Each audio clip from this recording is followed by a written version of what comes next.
Putusan MK soal pemisahan pemilu dianggap inkonstitusional. Benarkah demikian? Pada Kamis lalu, MK mengeluarkan putusan yang pada intinya memisah penyelenggaraan pemilu antara pemilu nasional dengan pemilu daerah.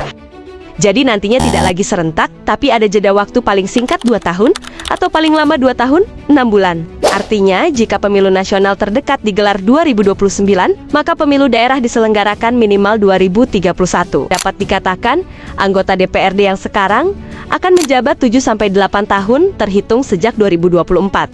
Namun yang menjadi permasalahan, DPRD diatur jelas dalam pasal 22E, yakni pemilihannya diadakan setiap 5 tahun.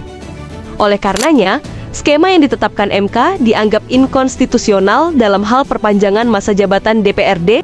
Namun, pakar hukum tata negara Bivitri Susanti tidak setuju jika putusan MK itu dikatakan melanggar konstitusi. Baginya, amar putusan MK yang memerintahkan ada jeda waktu antara pemilu nasional dan lokal merupakan hasil dari penafsiran norma suatu pasal terhadap konstitusi. Lalu, adakah solusinya? Kalau menurut Ketua Divisi Teknis Pemilu KPU, pemerintah berpeluang untuk memilih opsi perpanjangan masa jabatan anggota DPRD merujuk pada klausa dalam pasal 102 dan pasal 155 Undang-Undang 23 tahun 2014 tentang pemerintahan daerah. Klausa yang ia maksudkan adalah masa jabatan anggota DPRD berakhir setelah ada pengucapan sumpah oleh anggota DPRD periode baru.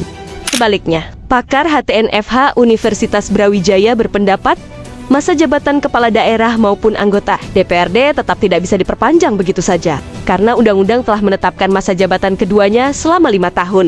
Solusinya, untuk kepala daerah dalam masa transisi bisa mengikuti pola yang sudah berjalan, yakni melalui pengangkatan penjabat atau PJ untuk mengisi kekosongan selama 2 hingga 2,5 tahun. Namun skema PJ tidak berlaku bagi anggota DPRD karena mereka adalah wakil rakyat. Sebagai alternatif, ia menyarankan DPRD tetap menyelesaikan masa jabatan selama 5 tahun. Namun setelah itu, perlu ada 1 kali pemilu transisi untuk memilih anggota legislatif daerah dan mengisi kekosongan sampai pemilu lokal diadakan.